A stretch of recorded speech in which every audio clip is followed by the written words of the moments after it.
Assalamualaikum warahmatullahi wabarakatuh. Selamat siang, salam sejahtera untuk kita semua. Siang ini kita akan melakukan skillet mengenai pengambilan sampel kultur urin dan ekstraversasi dari hasil kultur.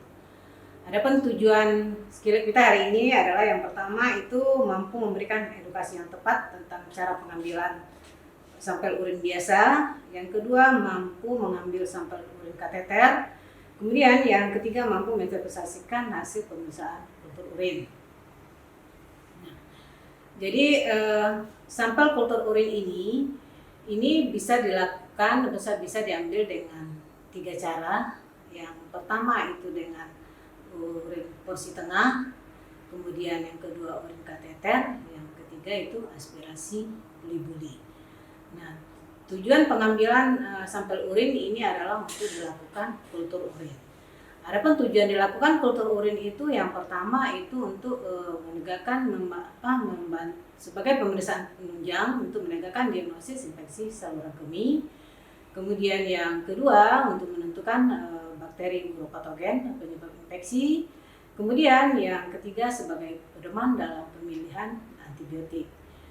Nah, kultur urin ini urin ini harus sudah sampai di laboratorium itu dalam waktu tempo 2 jam.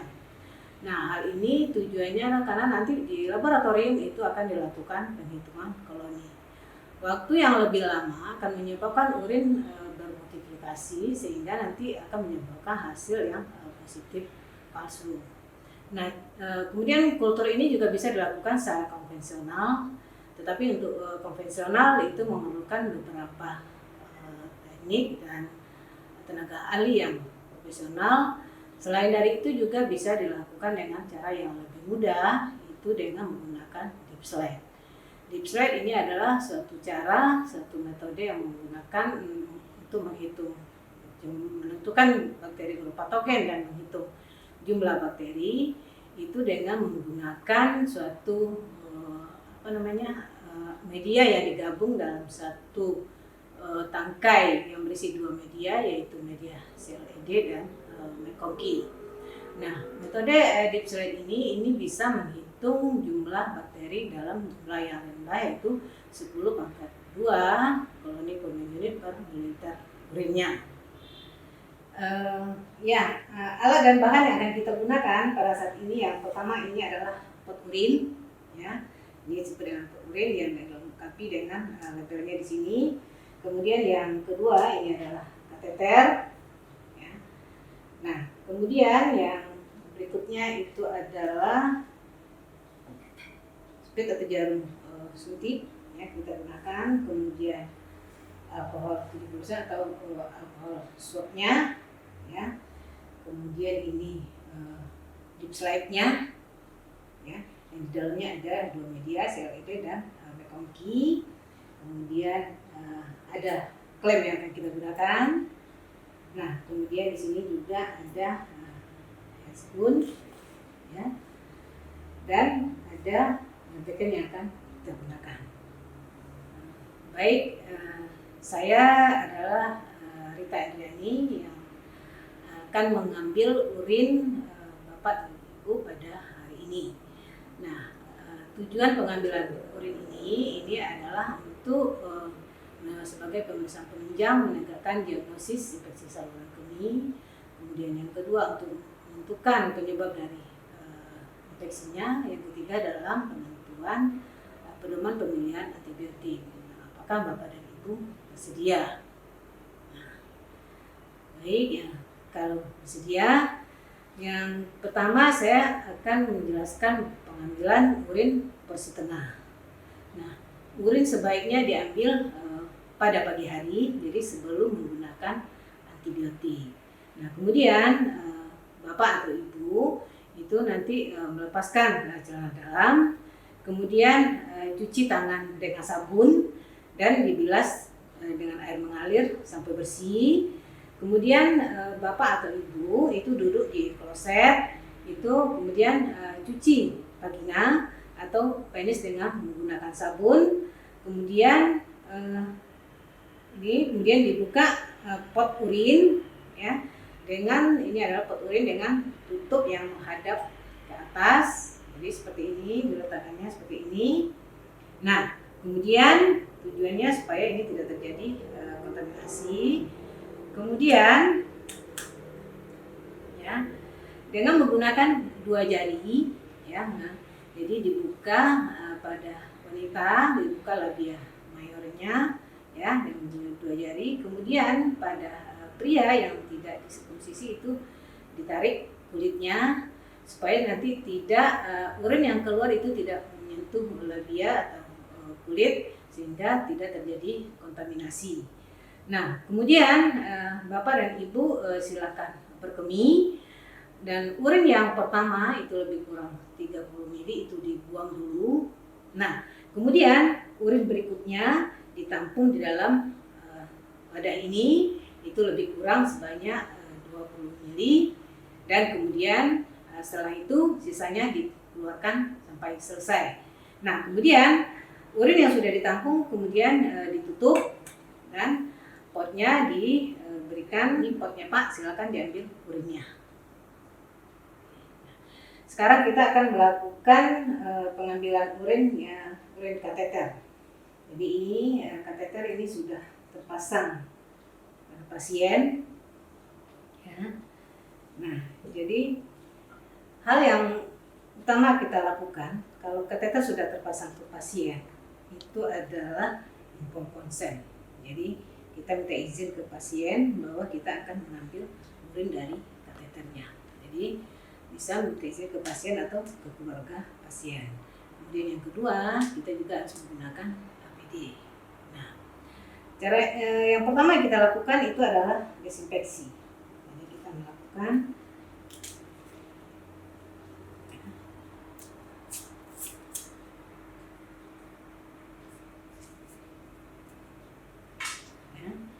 desinfeksi pada daerah pengambilan. Nah, di sini kita menentukan dulu daerah pengambilannya. Nah, kemudian kita desinfeksi dan kita menentukan pengambilan di sini. Nah, kemudian desinfeksi dengan alkohol 70%. Kemudian kita klem.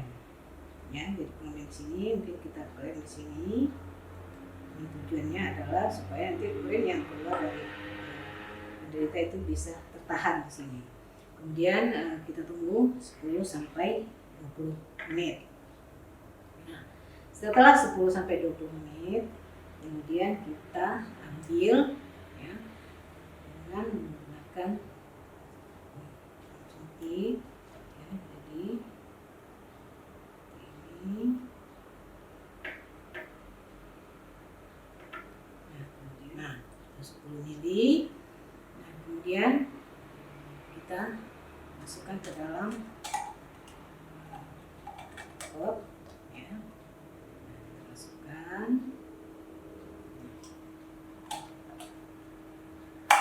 tutup.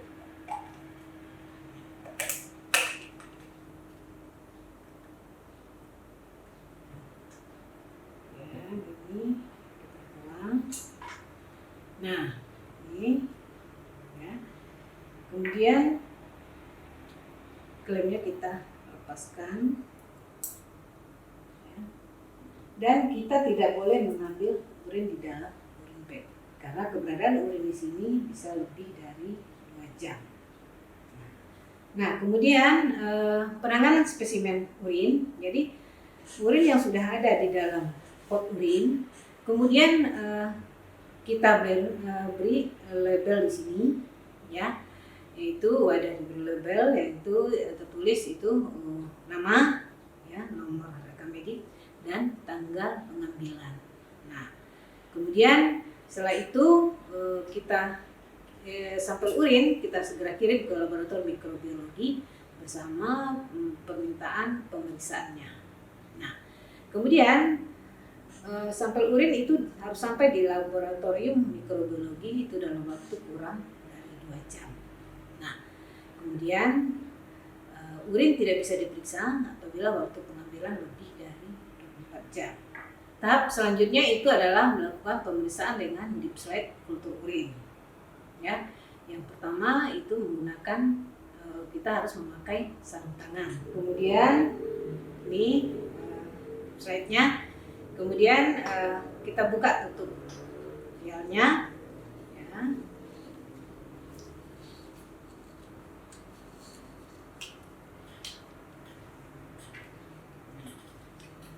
Nah, kemudian dikeluarkan batang kultur, ya. Nah, kemudian kita celupkan batang kultur, jadi kita buka pot urin, jadi kemudian kita celupkan di sini, ya. Kita celupkan. Nah, kalau urinnya sedikit, ya, ini kita celupkan untuk 2 media, media CLED dan McConkey. Kalau urinnya sedikit, ini kita tuang, ya, dituang ini. Nah, kemudian,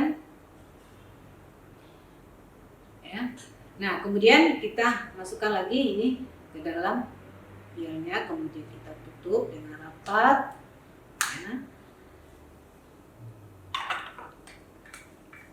Dan ini diberikan. Nah, kemudian ini kita tutup dengan rapat, ya, dan kita bawa kita bawa ke inkubator, kita inkubasi. Itu sebelumnya tutupnya dilonggarkan, ya, supaya ini supaya ada udara yang masuk. Nah, kita inkubasi pada suhu 35 sampai 37 derajat Celcius selama 18 sampai 24 jam. Nah, jadi kita inkubasi. Nah, setelah kita inkubasi selama 24 jam, kita baca hasil kultur. Nah, jadi kita baca yang pertama itu kita lihat itu adalah jenis koloni.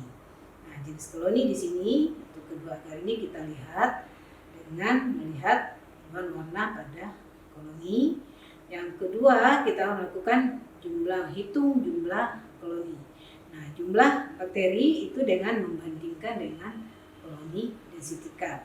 Jadi ada kartu untuk banding koloni density card namanya yang sudah disediakan. Nah, kita bandingkan. Seandainya pada kedua media ini terdapat perbedaan jumlah pertumbuhan, kita mengambil pertumbuhan dengan jumlah koloni yang terbanyak. Kemudian, ya, kita harus menyebutkan jenis uropatogennya.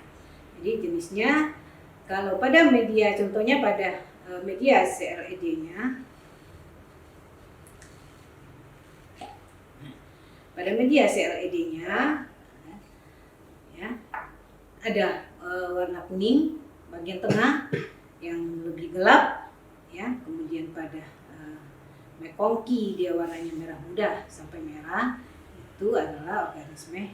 coli. Nah, begitu juga dengan bakteri-bakteri lain penyebabnya. Ya, jadi mempunyai ciri khas sendiri. Nah, bakteri yang lain yang penyebab itu yang paling sering itu adalah gram negatif, ya, itu paling sering adalah E. coli. Selain itu juga bisa disebabkan oleh bakteri gram positif. Kemudian interpretasi hasil kultur urin ini, ya, jadi hasil kultur urin selain dari menyebutkan jenis uropatogen dan jumlah dari bakterinya, interpretasi secara ini kita lakukan yang pertama itu berdasarkan kondisi klinis, kemudian juga cara pengambilan urinnya, kemudian jenis bakteri dan jumlah koloni yang tumbuh. Nah, kultur urin dikatakan positif bila yang pertama pada pasien asimptomatis jika ditemukan bakteri uropatogen dengan jumlah, ya, lebih atau sama dengan 10⁻⁵ koloni per unit per mililiter. Yang kedua, pada pasien simptomatis jika ditemukan 1 atau 2 spesies bakteri uropatogen dengan jumlah lebih atau sama 10⁴ koloni per unit per mililiter urin.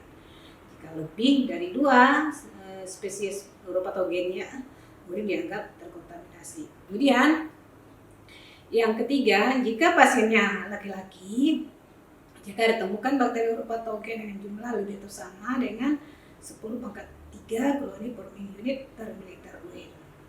Langkah kita yang terakhir ini adalah dari skenario yang ada pada buku Skillab. Nah, tugas kita atau tugas kamu semua itu adalah menginterpretasikan dari hasil kultur UIN sesuai skenario yang ada di buku Skillab. Baik, hanya demikian yang Skillab kita hari ini. Nah, mungkin akan kita lanjutkan dengan diskusi. Saya akhiri dengan mengucapkan terima kasih. Assalamualaikum warahmatullahi wabarakatuh.